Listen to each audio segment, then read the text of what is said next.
dzisiaj mamy czas taki, że Cyganie nie lubią być Cyganami, chcą być Romami, chociaż ja nie wiem do końca, czy tego im nie narzucono nawet, czy zależało im w ogóle na tym.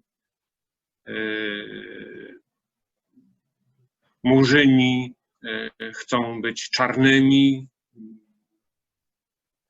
pederaści chcą być homoseksualistami, i tak dalej, i tak dalej. Jest to czas, kiedy różne grupy nie chcą dźwigać na swoich barkach tych wszystkich historycznych zaszłości. Stereotypów, które z nimi idą. Tak, i stereotypów, które, bo rzeczywiście Dokładnie. Murzyn dzisiaj nie kojarzy się jako niewolnik, jako osoba, która jest analfabetą i może nawet jest półczłowiekiem, czy tak dalej. Jednak w historycznych źródłach o to chodziło.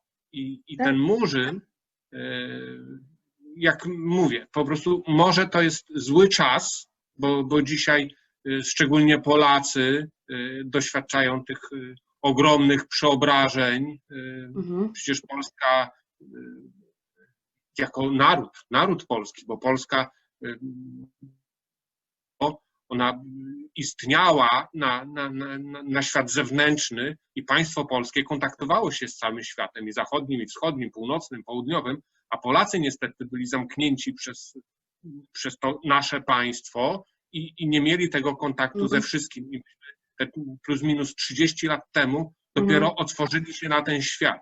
I ta różnica, ten Zachód wlewa się do Polski, te poziomy muszą się wyrównać i Polacy nie ogarniają w tak szybkim tempie, ewolucyjnie tych wszystkich zmian, które muszą nadrobić, jeśli chcą być podobni do świata zachodniego, który do niedawna był dla nich nowoczesnością, czymś, czego pragnęli. Dzisiaj się im jakby może przejadł, a może po prostu dlatego, że w zbyt dużych dawkach to wszystko jest dostarczane, po prostu zamykają się.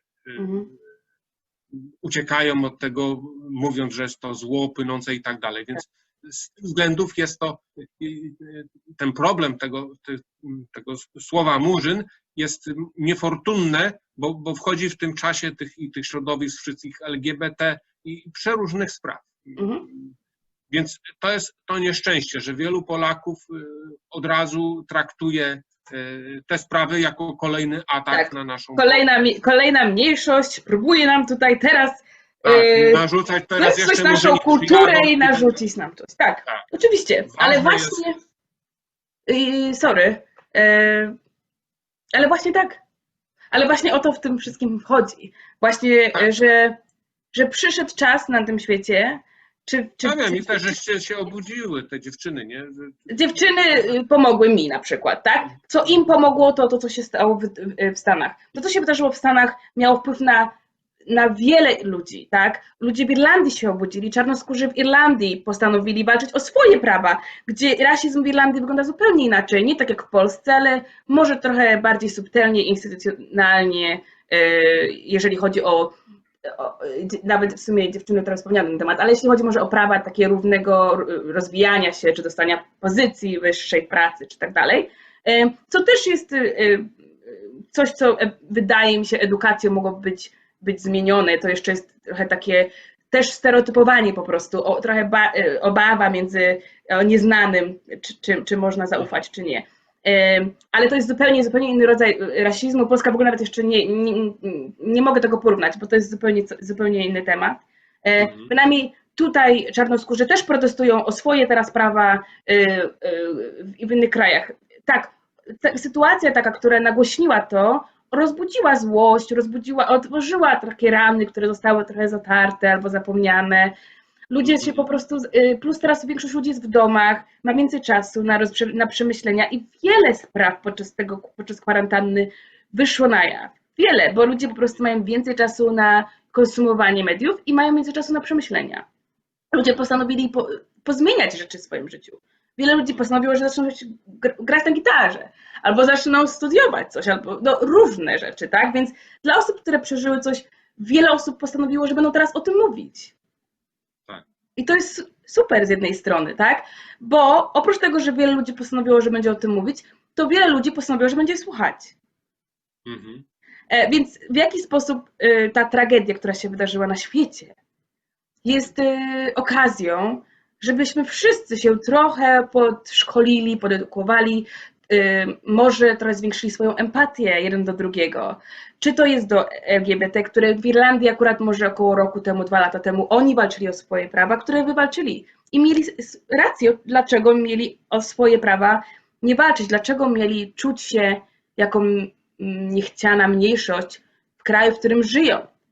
W kraju, w którym płacą podatki tak samo jak każdy inny, w którym chodzą do restauracji i konsumują wszystko tak samo jak inni. Czy dlaczego oni mają się czuć jak nie u siebie? Są takie czasy, że ludzie nie powinni się czuć jak nie u siebie, tylko dlatego, że są mniejszością. I czy ta mniejszość jest, bo jesteś czarnoskóry, czy dlatego, że masz inną religię, czy dlatego, że masz inną brakuje mi w ogóle słów, inną seksualność, więc wydaje mi się, że tak, tego jest teraz dużo. Biali, niestety, sorry, ale uprzywilejowani ludzie, którzy nigdy się nie musieli nad tym zastanawiać. Najczęściej biali mężczyźni i sorry, ja się śmieję, mój mąż jest białym mężczyzną, czasami mu o tym przypominam, że on nie musi walczyć o swoje prawa i nie musiał przez całe życie. Najczęściej biali mężczyźni byli uprzywilejowani we wszystkim. Prawo do głosowania, prawo do posiadania, prawo jazdy w niektórych krajach kobiety dalej ich nie mogą mieć, tak? Czyli kobieta i mężczyzna, biały, czarny,